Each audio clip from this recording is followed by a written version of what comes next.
Hello, I'm Ashley, the engineer at Andover Norton, and one of the questions we get asked more than anything else when it comes to regarding the front brake on a Norton Commando is on the Mark III, I can't get the air out or my lever travels too far.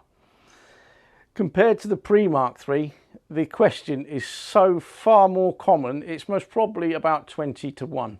We get far more questions on the Mark III than the pre-Mark III. There may be a couple of reasons why this is the case.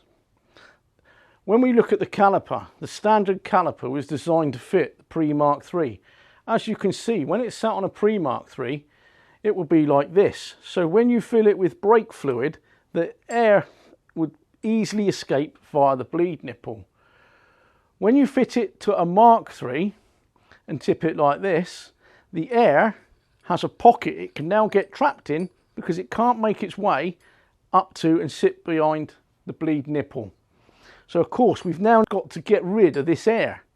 There's a couple of ways you can do this. You can either take the caliper off and put a quarter thick piece of plate in and try and move it, or the other option is to fill the system with the brake fluid, get as much air out as you can, and then shut off the bleed nipple, remove all the pipe in your catch container well out of the way, put your reservoir diaphragm and cap back on to the actual handlebar master cylinder, and then take the bike off the centre stand and gently push it backwards and forwards while slowly applying and releasing the brake.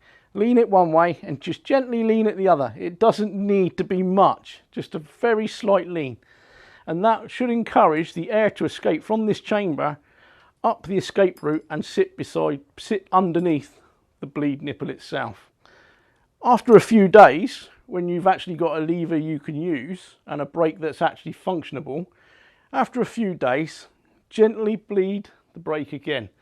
This should get a little bit more air out of here and also give you better feel and a better amount of lever travel on your actual handlebar lever itself.